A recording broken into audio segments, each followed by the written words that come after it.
Hi ನಮಸ್ತೆ ಎಲ್ಲರಿಗೂ welcome to ತನು ಸ್ವಯಂ ಅಡುಗೆ. ಇವತ್ತಿನ ರೆಸಿಪಿಯಲ್ಲಿ ಒಂದು ಸ್ವೀಟ್ ಬರ್ಫಿ ಮಾಡೋದು ನೋಡೋಣ. ತುಂಬಾ ರುಚಿಯಾಗಿ ಈಸಿಯಾಗಿ ಮಾಡ್ಬೋದು. ಬನ್ನಿ ಹಾಗಿದ್ರೆ ಮಾಡೋದು ನೋಡೋಣ. ನಾನಲ್ಲಿ ಒಂದು ಪ್ಯಾನ್ ಬಿಸಿ ಇಟ್ಕೊಂಡಿದ್ದೀನಿ. ಲೋ ಫ್ಲೇಮ್ನಲ್ಲಿ ಪ್ಯಾನನ್ನು ಬಿಸಿ ಇಟ್ಕೊಳ್ಳಿ. ಇದಕ್ಕೆ ನೋಡಿ 1 ಕಪ್ ಆಗೋಷ್ಟು ಹಾಲನ್ನು ಹಾಕ್ಕೊಳ್ತಾ ಇದ್ದೀನಿ. ಆದಷ್ಟು ಗಟ್ಟಿ ಹಾಲನ್ನು ಬಳಸಿ ಚೆನ್ನಾಗಿ ಬರುತ್ತೆ ಸ್ವೀಟು. ಈಗ ನೋಡಿ ಅರ್ಧ ಕಪ್ ಆಗೋಷ್ಟು ಸಕ್ಕರೆಯನ್ನು ಹಾಕ್ಕೊಳ್ತಾ ಇದ್ದೀನಿ. 1 ಕಪ್ಪಷ್ಟು ಹಾಲಿಗೆ ಅರ್ಧ ಕಪ್ ಆಗೋಷ್ಟು ಸಕ್ಕರೆಯನ್ನು ಹಾಕಬೇಕು. ಆವಾಗ ಸ್ವೀಟು ಟೇಸ್ಟ್ ಏನಿರುತ್ತೆ ನೋಡಿ ಪರ್ಫೆಕ್ಟಾಗಿ ಬರುತ್ತೆ. ಇವಾಗ ನೋಡಿ ಸಕ್ಕರೆನ ಚೆನ್ನಾಗಿ ಹಾಲಿನಲ್ಲಿ ಕರಗಿಸ್ಕೊಳ್ಬೇಕು. ಸೊ ಈ ಥರ ಮಿಕ್ಸ್ ಮಾಡ್ತಾ ಇದ್ದರೆ 1-2 ನಿಮಿಷ ಮೀಡಿಯಮ್ ಹೈ ಫ್ಲೇಮ್ ಇಟ್ಕೊಂಡು ಸಕ್ಕರೆ ಕ್ಲೀನಾಗಿ ಕರಗತ್ತೆ.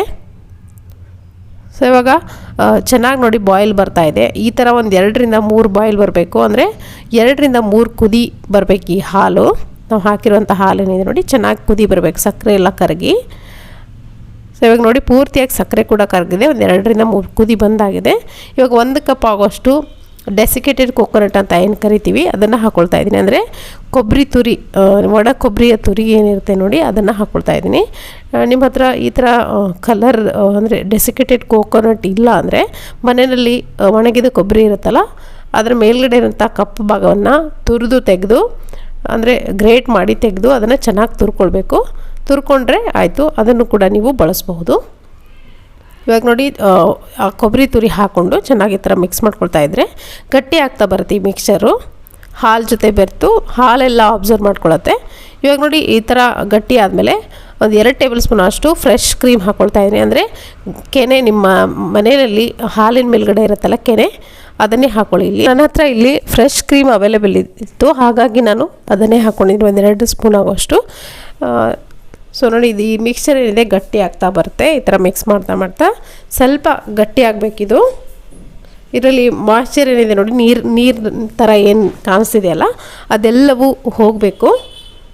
ಹೋಗಿ ಗಟ್ಟಿ ಆಗಿದೆ ಅಂತ ನೋಡಿ ಈ ಥರ ಪೂರ್ತಿಯಾಗಿ ನೀರಿನಂಶ ಹೋಗಿದೆ. ಈ ಟೈಮ್ನಲ್ಲಿ 1 ಕಪ್ ಆಗೋಷ್ಟು ಹಾಲಿನ ಪೌಡ್ರನ್ನ ಹಾಕ್ಕೊಂಡಿದ್ದೀನಿ ನಾನು. 1 ಕಪ್ ಆಗೋಷ್ಟು ಹಾಲಿನ ಪೌಡ್ರ್ ಏನಿದೆ ನೋಡಿ ಸ್ಕಿಮ್ಡ್ ಹಾಲಿನ ಪೌಡ್ರನ್ನ ಬಳಸಿ ಚೆನ್ನಾಗಿ ಒಳ್ಳೆ ಬ್ರ್ಯಾಂಡೆಡ್ ಹಾಲಿನ ಪೌಡ್ರ ಬಳಸಿ. ಅಮೂಲ್ ಆ ಥರದ್ದೆಲ್ಲ ಬಳಸ್ಬಿಡಿ. ಆವಾಗ ನಿಮಗೆ ಇದು ಸ್ಟಿಕ್ಕಿ ಆಗುತ್ತೆ, ಚಿವಿ ಆಗುತ್ತೆ, ಚೆನ್ನಾಗಾಗಲ್ಲ ಈ ಸ್ವೀಟು, ಹಲ್ಲಿಗೆ ಅಂಟ್ಕೊಳ್ಳೋ ಥರ ಆಗುತ್ತೆ. ಹಾಗಾಗಿ ಒಳ್ಳೆ ಬ್ರ್ಯಾಂಡೆಡ್ ಹಾಲಿನ ಪೌಡ್ರನ್ನ ಸ್ವೀಟ್ ಮಾಡೋಕ್ಕೆಲ್ಲ ಬಳಸ್ತಾರೆ ನೋಡಿ. ಮಾರ್ಕೆಟ್ನಲ್ಲಿ ಕೇಳಿದ್ರೆ ನಿಮಗೆ ಸಿಗುತ್ತೆ, ಕೊಡ್ತಾರೆ. ಸ್ವೀಟ್ ಮಾಡೋಕ್ಕೆ ಯೂಸ್ ಮಾಡುವಂಥ ಹಾಲಿನ ಪೌಡ್ರನ್ನ ಕೊಡಿ ಅಂದರೆ ಕೊಡ್ತಾರೆ. ಅದನ್ನೇ ತೊಗೊಂಬಂದು ಇದನ್ನು ಸ್ವೀಟ್ ಮಾಡಬೇಕು. ಸೊ ನೋಡಿ ಈ ಥರ ಮಿಕ್ಸ್ ಮಾಡ್ತಾ ಹಾಲಿನ ಪೌಡ್ರ್ ಪೂರ್ತಿಯಾಗಿ ಇದ್ರ ಜೊತೆಗೆ ಮಿಕ್ಸ್ ಮಾಡ್ಕೊಳ್ಳಿ. ಮಿಕ್ಸ್ ಮಾಡ್ಕೊಳ್ತಾ ಲೋ ಫ್ಲೇಮ್ ಇಟ್ಕೊಂಡು ಈ ಥರ ಕೈ ಆಡಿಸ್ತಾನೆ ಇರಬೇಕು ಗಟ್ಟಿ ಆಗೋವರೆಗೂ. ಸೊ ತಳ ಬಿಡೋಕ್ಕೆ ಸ್ಟಾರ್ಟ್ ಆಗುತ್ತೆ, ಕ್ಲೀನಾಗಿ ಒಂದು ಟೆಕ್ಸ್ಚರ್ ಬರುತ್ತೆ ನೋಡಿ, ಈ ಥರ ಗಟ್ಟಿ ಆಗ್ತಾ ಬರುತ್ತೆ. ಇವಾಗ ನೋಡಿ ಪೂರ್ತಿ ತಳ ಎಲ್ಲ ಬಿಟ್ಟಿದೆ, ಗಟ್ಟಿ ಕೂಡ ಆಗಿದೆ. ಇವಾಗ ನಾನಿಲ್ಲಿ ಒಂದು ಬೇರೆ ಕೇಕ್ ಟಿನ್ಗೆ ಬಟರ್ ಪೇಪರ್ ಹಾಕ್ಕೊಂಡು ರೆಡಿ ಮಾಡಿ ಇಟ್ಕೊಂಡಿದ್ದೀನಿ. ನೀವು ಬೇಕಿದ್ರೆ ಯಾವುದೇ ಪ್ಲೇಟ್ಗೂ ಕೂಡ ಸೆಟ್ ಮಾಡ್ಕೊಳ್ಬೋದು. ಸ್ವಲ್ಪ ಎಣ್ಣೆ ಕೂಡ ಹಾಕಿದ್ರು ರೆಡಿ ಆಗುತ್ತೆ, ಬಟರ್ ಪೇಪರ್ ಬೇಕಂತೇನಿಲ್ಲ. ನೀವು ತೆಳುವಾಗಿ ಕೂಡ ಮಾಡ್ಕೊಳ್ಬೋದು. ಸ್ವಲ್ಪ ಗಟ್ಟಿಯಾಗಿ ನಾನು ಮಿಲ್ಕ್ ಕೇಕ್ ಮಾಡ್ತಾರಲ್ಲ ಆ ಥರ ಮಾಡ್ಕೊಳ್ತಾ ಇದ್ದೀನಿ. ಇವಾಗ ನೋಡಿ ಅರ್ಧ ಭಾಗದಷ್ಟು ಮಾತ್ರ ನಾನು ಮಿಕ್ಸರನ್ನ ಇದ್ರ ಮೇಲ್ಗಡೆ ಹಾಕ್ಕೊಂಡಿದ್ದೀನಿ, ಇದ್ರೊಳಗಡೆ ಹಾಕ್ಕೊಂಡಿದ್ದೀನಿ ಕೇಕ್ ಟಿನ್ ಒಳಗಡೆ ಹಾಕ್ಕೊಂಡು ಕ್ಲೀನಾಗಿ ಈ ಥರ ಗ್ರೀಸ್ ಮಾಡಿಕೊಂಡು ಸೆಟ್ ಮಾಡ್ಕೊಳ್ಳಿ. ಸೊ ಯಾವುದಾದ್ರೂ ಸ್ಪೂನ್ಗೆ ತುಪ್ಪವನ್ನು ಹಚ್ಕೊಂಡು ಈ ಥರ ನೋಡಿ ಮೇಲ್ಗಡೆ ಭಾಗ ಏನಿದೆ ಕ್ಲೀನಾಗಿ ಇದನ್ನು ಸೆಟ್ ಮಾಡ್ಕೊಳ್ಳಿ. ಇವಾಗ ಉಳಿದಿರೋಂಥ ಅರ್ಧ ಮಿಶ್ರಣಕ್ಕೆ ನಾನಿಲ್ಲಿ ಗ್ರೀನ್ ಫುಡ್ ಕಲರ್ನ ಸೇರಿಸ್ಕೊಳ್ತಾ ಇದ್ದೀನಿ.